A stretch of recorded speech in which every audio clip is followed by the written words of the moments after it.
Einan is privileged to have with us today Orville Schell, who's the director of the Center on U.S.-China Relations at the Asia Society. Orville has written about 10 books on China, and he's been deeply involved in China since the mid-'70s. Fluently speaks Chinese. He's been in and out for decades. And he's currently grappling with his latest book for the last 2 years, a book that's really been challenging his own assumptions about what's really going on in China and how it actually stacks up to what's going on in the West and the rest of the world. Now, Einan is deeply concerned on China and China's economy and theories pertaining to China. And so that's something we're going to delve in today with Orville.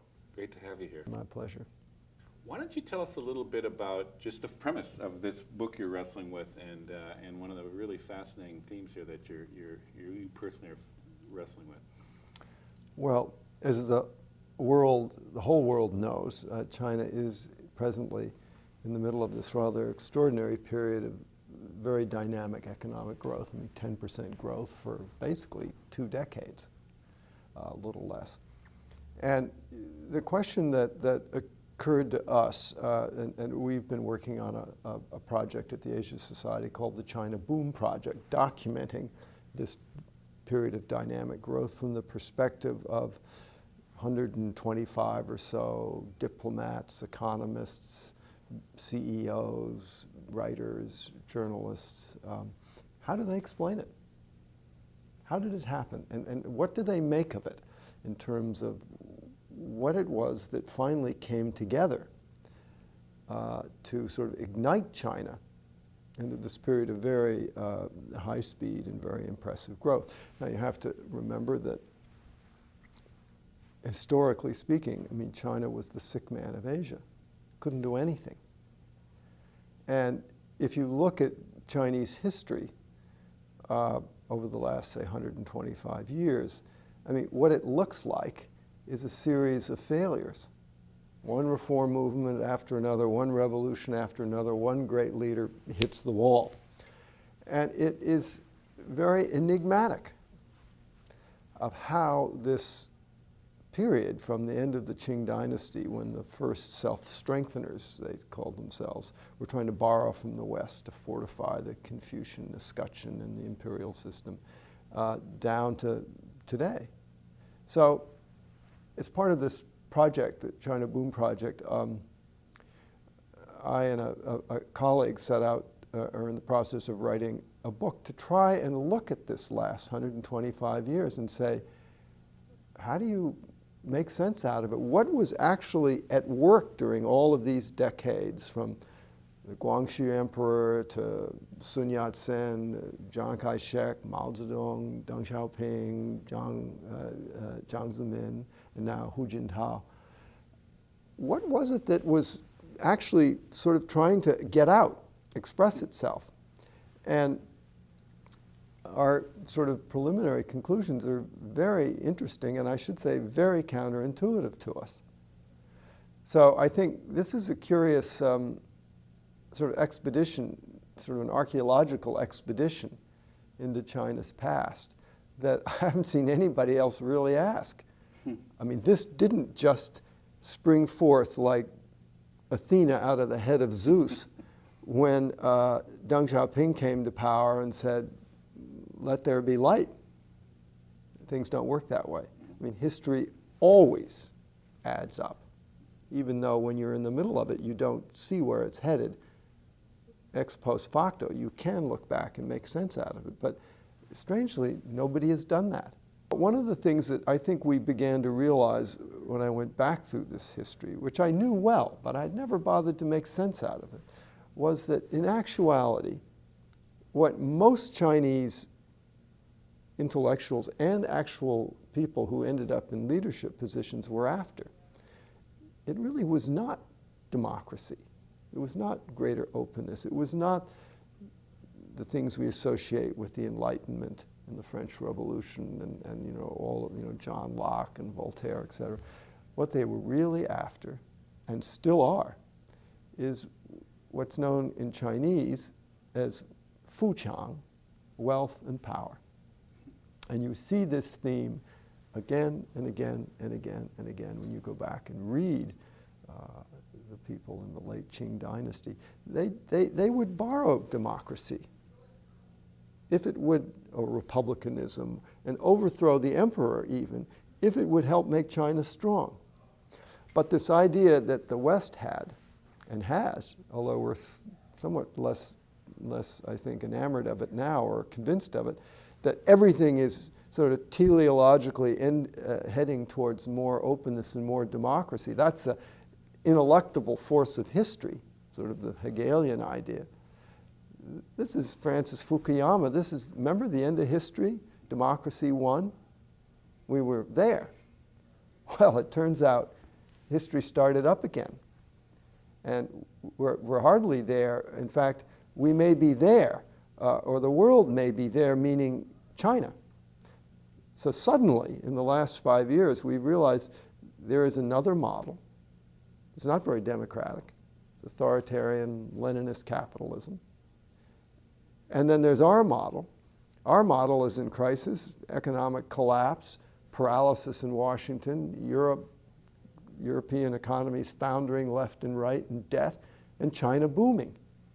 How do you explain it? What does it all mean?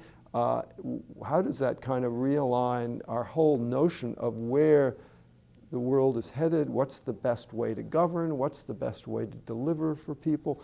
All of these things are now up for question, just as is the whole financial architecture of the global economic system. China came rampaging into the middle of this thing, and nobody's quite figured out what the best angle of repose for them is.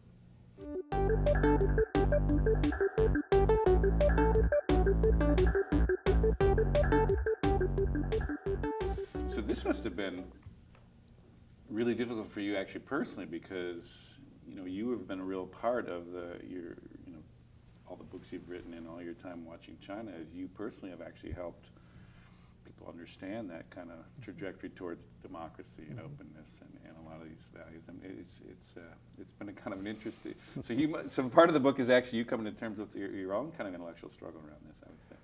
Well, I think actually, the best books are one where the writer actually gets surprised by where they find themselves going, not a sort of a destination that you predetermine. And indeed, I think in the sense that I am surprised by what I find myself learning and thinking, I think I'm very emblematic of a kind of a confusion and a very profound reluctance on the part of many Americans and Westerners to come to grips with this question. That in fact, what used to be the developed world, the first world, the world that seemed enthroned as the right way, because it was successful, it became rich, it became powerful, that we now may be in a moment of history where everything is at a tipping point and shifting. So structures which we became very accustomed to, power alignments, ways of doing things, ways of negotiating, ways of working out problems, have sort of, their shelf life is over. And everything is in need of rebalancing. This is certainly true in economics. I mean, not only is the US and China economically desperately in need of some rebalancing, but the whole global architecture for the way the world interacts economically needs to be reformulated and rebalanced. So this is a kind of a very disturbing, I think, kind of a moment, because it requires that everybody see things differently. And who's on top, who's on bottom, who's first, who's second, who's third, who's used to being number one, who's used to being ascendant, and who's used to being inferior, superior. All of these things now are going to require a very tectonic and I think difficult period of realignment and adjustment.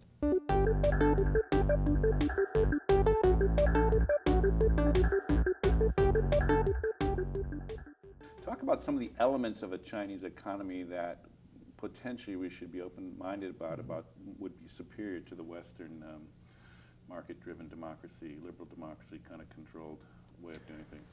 Well, I think the first thing that should be said is that even though China has been very successful and very dynamic, it is also fraught with substantial weaknesses. And so we don't want to get too carried away to think that they have all the answers. And I think the West, particularly Americans, can very easily get into a self-flagellating mood, although I think we deserve a certain flagellation at this point. But it isn't to say that suddenly they have everything right and we don't. We've been here before with the Japanese, and the Japanese turned out they didn't have it so right. So we have to have a perspective. But I think that there's so many things now that I think we want to kind of reappraise, and it requires a lot of new thinking. I'll give you an example.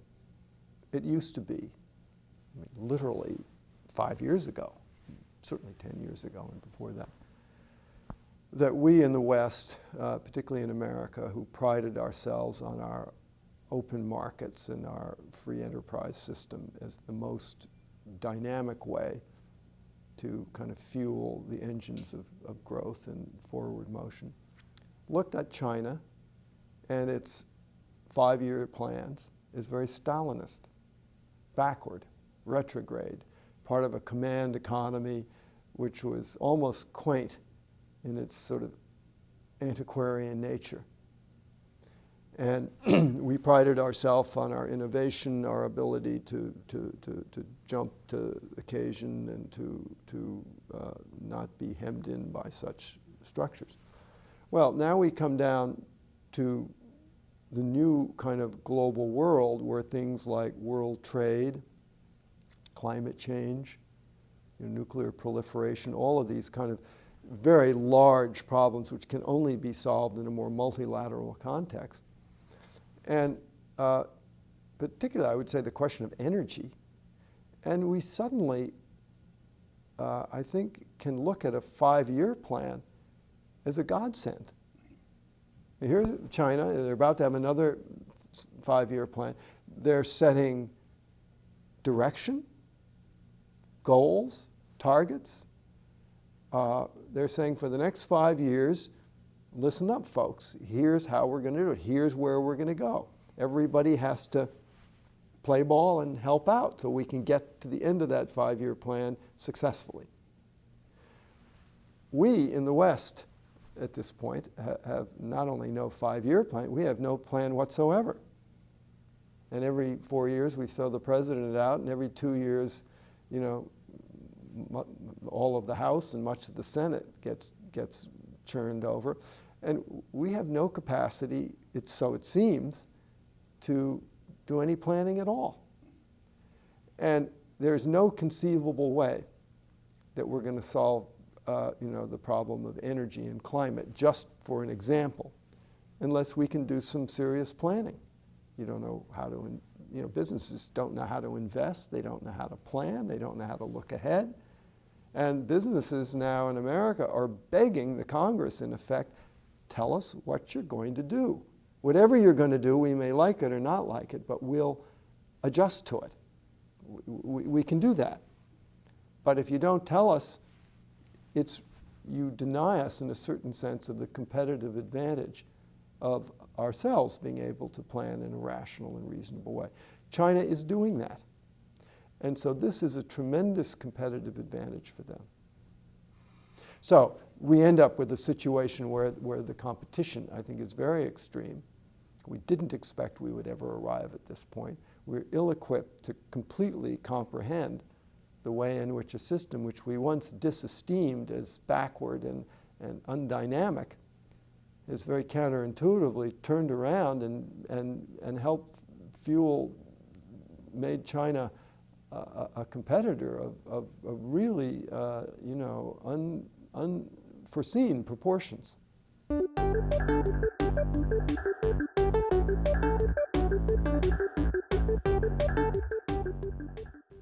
Tell me, though, now, as someone who is kind of bi-global, or however you phrase it, I mean, you've equally got a foot in China and you've equally got a foot in United States, and in fact, you're heading this project on U.S.-China relations. when you think long term, which is kind of the way we like to think here at INET, I mean, do you imagine a kind of a hybrid system evolving that's actually somehow borrowing the best of both or marrying somehow the best of both? Or do you see it as a kind of little more zero-sum situation that, you know, either it's going to be one or the other is going to model the way towards the future, and we should at least contemplate wrapping our heads around the possibility it could be them? I mean, I think that it's unlikely that the so-called West is going to want to, you know, initiate a kind of authoritarian capitalism in the countries in which we live. I think, however, the developing world is another question. I think there are many countries, I think particularly Russia, eyes China with a certain envy. They have a predilection towards that sort of authoritarian control anyway. If it works, if it delivers, well, then it might be quite compelling to them, and some other countries as well. But I suspect what's happening is that, you know, we're entering a world where there will be a variety of these quite divergent economic systems. And we're going to have to learn, even though we may disagree with each other, on how to interact to make sure that the sort of the global structure on which we all depend, world trade, finance, et cetera, is functional. So I like to sort of compare the US and China to, you know, a couple which is in couples therapy and needs it, and very often feels like it should get divorced because we're so different and we disagree on so much. But the reality is, divorce is not an option. Mm. It's not an option in any of the areas in which we have to kind of deal with each other, whether it's nuclear proliferation, trade, currency, climate change. We're in this together. There's a Chinese expression of, you know, sleeping in the same bed but dreaming different dreams. We're going to have to learn how to have those different dreams and systems, and even to criticize each other, but also to functionally work together.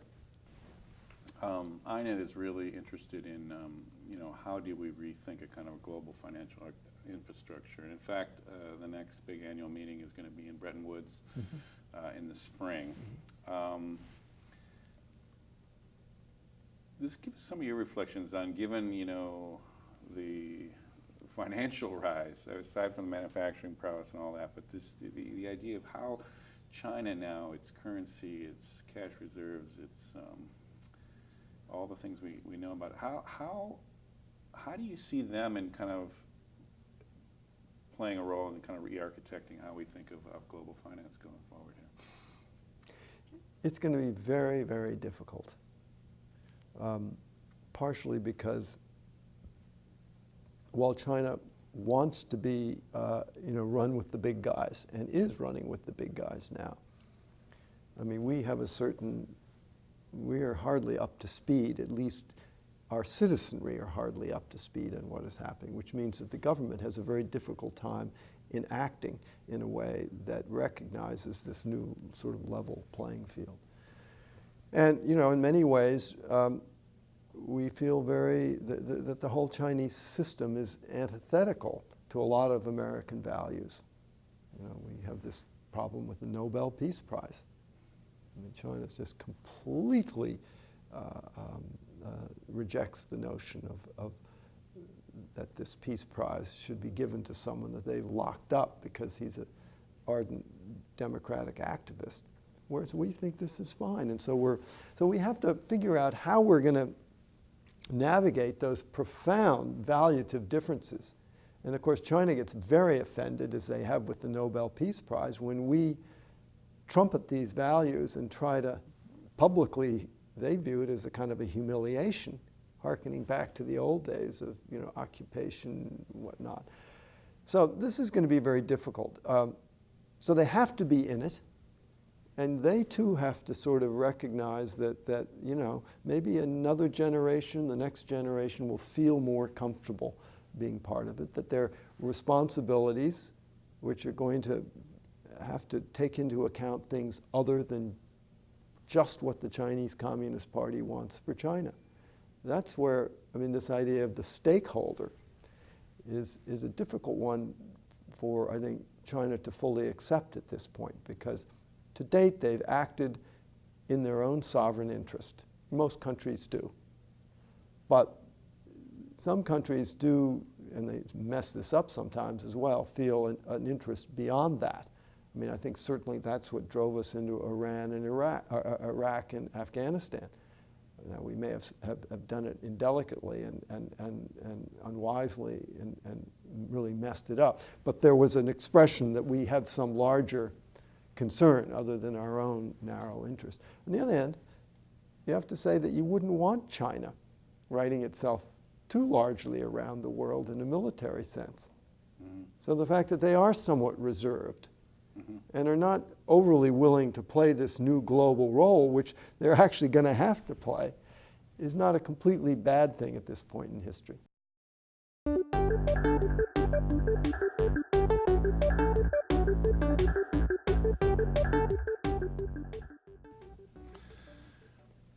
You mentioned the younger generation.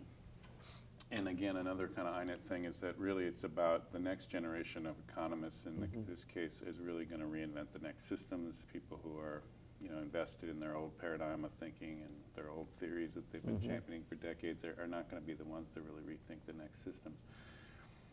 Do you see a kind of a generational split? Do you see something about, let's say, Chinese in their early 30s, 20s, and even maybe less, as really, are you hopeful that in fact there's a real different mindset that's kind of evolving there, and the one that would be more more knitted into the global economy and actually be more productive in terms of figuring out this next great economic paradigm of the planet?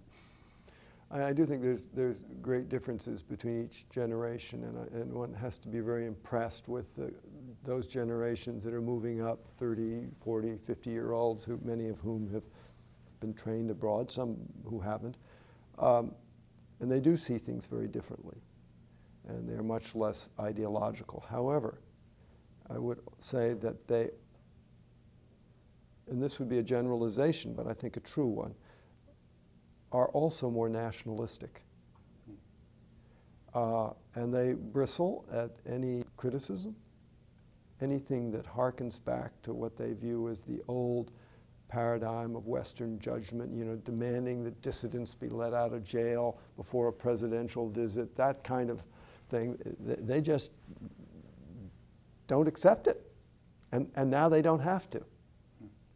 And so it raises a real question for the United States. What do we do? Do we just say, oh, well, okay, lock people up, we won't say anything, it's too important that we get along with you on other matters? Or do we stick to our guns, and do we have cards to play in that realm? So the new generation, incredibly impressive, and I think in many ways negotiable as cosmopolitan actors on the world stage, and good business people, scholars, you know, et cetera. But this nationalism is something which we're going to have to learn how to deal with, and which they're going to have to learn how to sort of, I think, modulate to be effective in the new kind of scheme of global leadership. But then the United States has had similar problems with sort of America first, you know, these colors don't run, you know, attitude, which is all too prevalent in this country as well.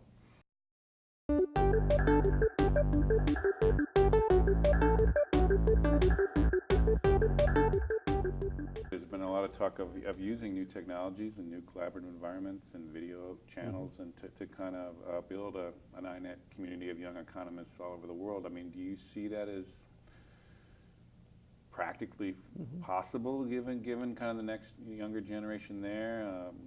Everything from language to kind of technological channels that are not open. I mean, does that seem like something that they'd be open to and interested in? I think it would be very interesting. I think you certainly could do it. The internet is controlled in very profound ways in China, but I think in this realm, the economic realm is as free as any realm because they too want to make money. So I mean, there's a kind of a gradation that ends up with sort of, you know, radical political reform, which is unacceptable, but you know, business, economics, and you move down the spectrum, it gets more sensitive, but that's the least sensitive.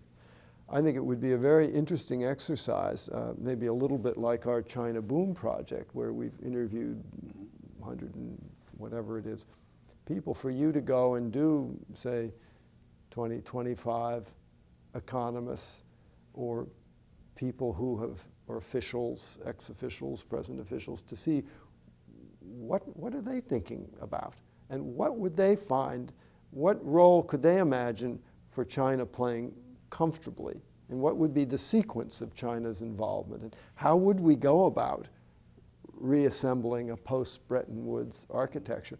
I think that would be an incredibly interesting exercise, and it would also, I think, give people who are outside of China a very easy way to see what it was they were going to be dealing with.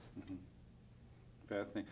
And on a very practical level, I mean, how widespread would English be in those circles? Is that something You know, that it doesn't matter. Doesn't matter, okay. It's reasonably widespread, but I would say let them talk in Chinese, because that's what they do best. Exactly. And they can really express themselves. And when I do interviews, I don't like to talk in Chinese, because I can't speak as subtly or as kind of, I'd like to be as articulate as I can be. So I would say do it in Chinese and do a voiceover or do subtitles and then do a transcript in English. Fair enough?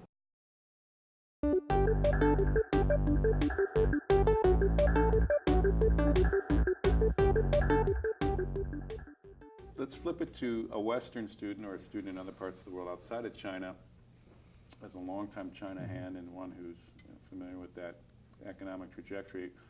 Where are the some fertile areas that if you were we are knitting together undergrads who are going to be going on to grad work. We've got grad people looking into postdocs. We've got the whole kind of track of economists. Where would you start? Any tips on where areas you'd say, my gosh, if there's a virgin turf here or there, or where would you start doing potential research or things that might be particularly useful? Any thoughts on that?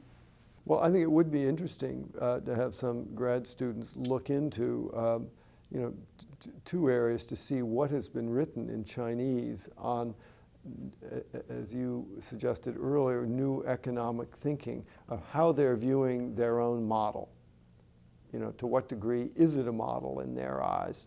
Or do they sort of push that away? Oh no, we don't have a model, we're just experimenting. And also to get an assessment of how they imagine China's role in this new world. They now have somebody, this fellow I think maybe on some board or other, Zhumin, who's at the IMF, is China's sort of representative, unofficial representative, but he turns out he's like number 3 in the hierarchy. And eventually the IMF has to be reformatted to have more Chinese representation officially, not just unofficially. And to date, what the US has sort of said has gone, because they have the preponderant share. But this needs to be reformulated. So it'd be very good to talk to someone like him, find out who else in China is thinking about how do you restructure something like the IMF, and then maybe go to the World Bank to see what's the state of play in terms of Chinese thinking on some actual institutions that will have to be either replaced or restructured in some way to get the kind of realignment that we're going to need to bring countries like India and China and some other country, Brazil, into to play roles commensurate with their actual roles in the world economy.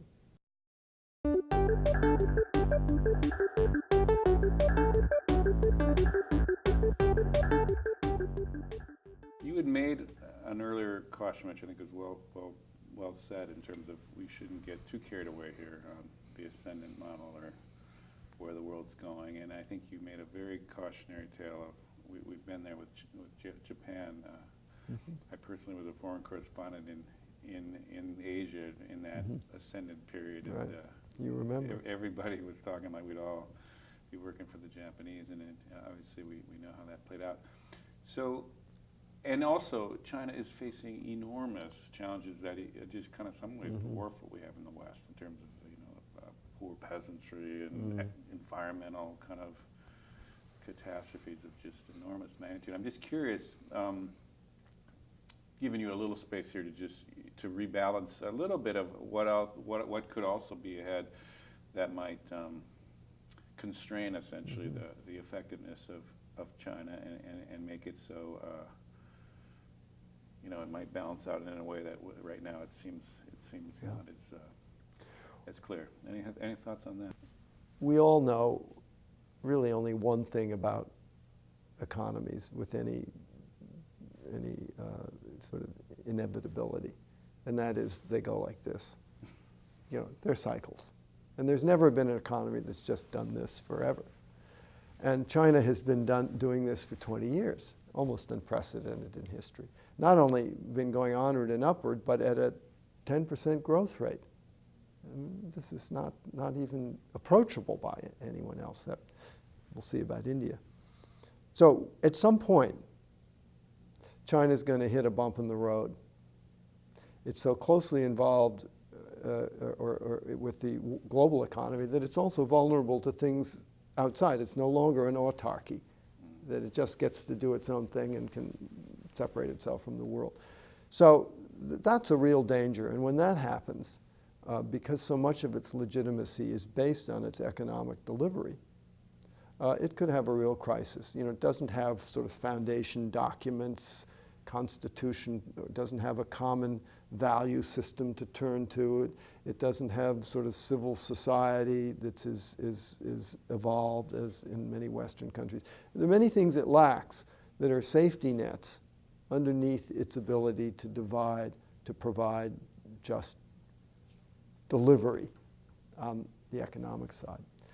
And then there are many other fault lines and many other weaknesses. The question of environmental damage is profound.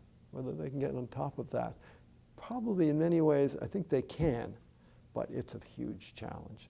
The challenge of moving another few 100 million people into cities.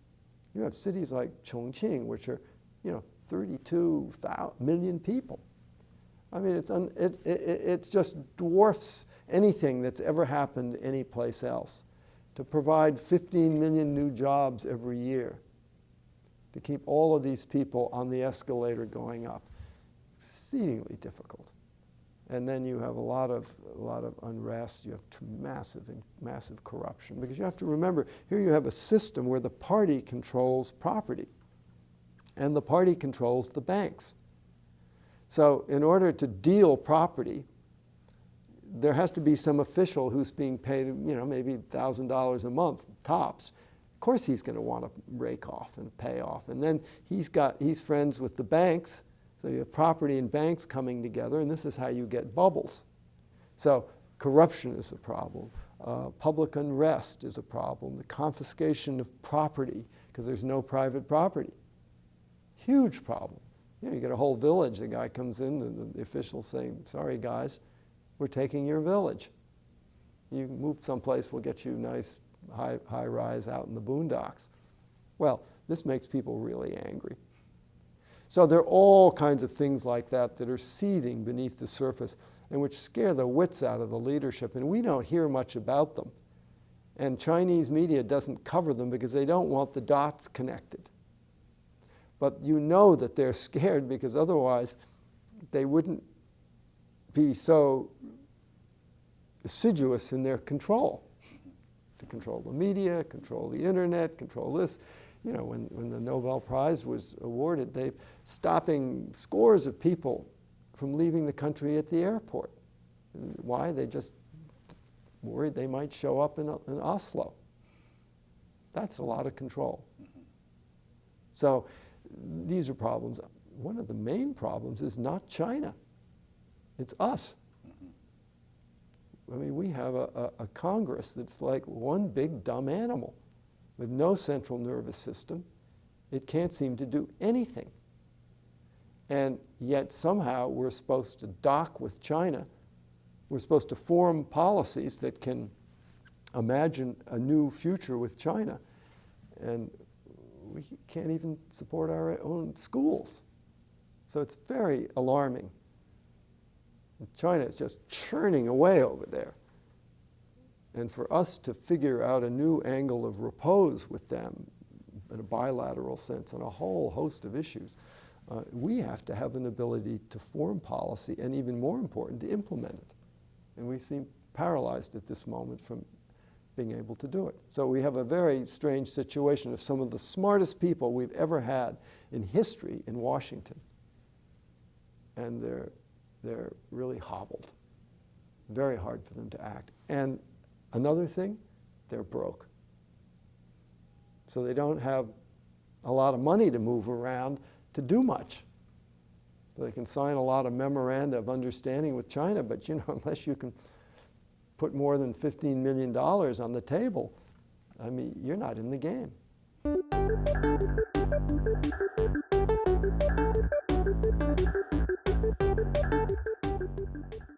So your final question, given all we've laid out here, are you fundamentally more optimistic or more pessimistic about what's going to evolve here in the next 5-10 years in particular this Chinese-Western relationship?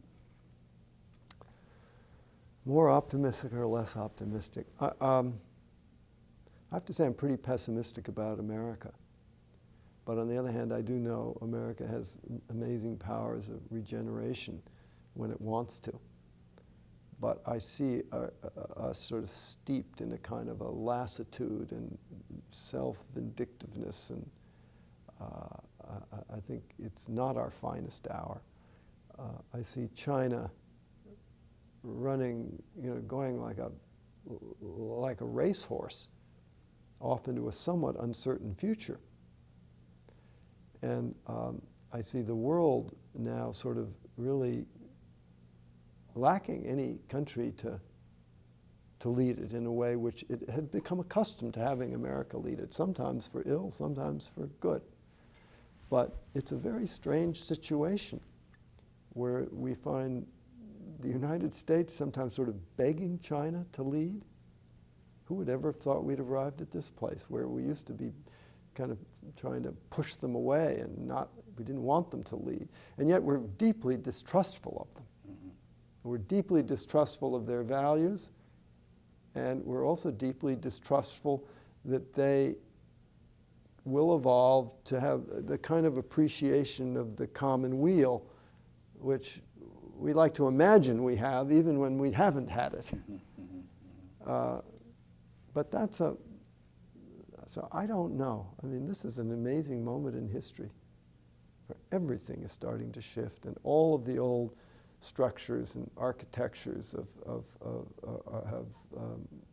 sort of run out of shelf life. And yet we seem to have, look at climate change, a complete catastrophe in terms of a multilateral ability to establish a new multilateral framework. So we're back into feudalism, with everybody doing whatever they do, a lot of good things, but no overarching policy. Can we come together on a new architecture for global finance? I don't think it's going to be any easier than on climate change. And whatever happens, it will require that each country, not just the US and China, have a more reasonable assessment of their stature and power and position in whatever this new world is going to be, and the structure that's going to represent those new alignments of power, balances of power. Mm-hmm.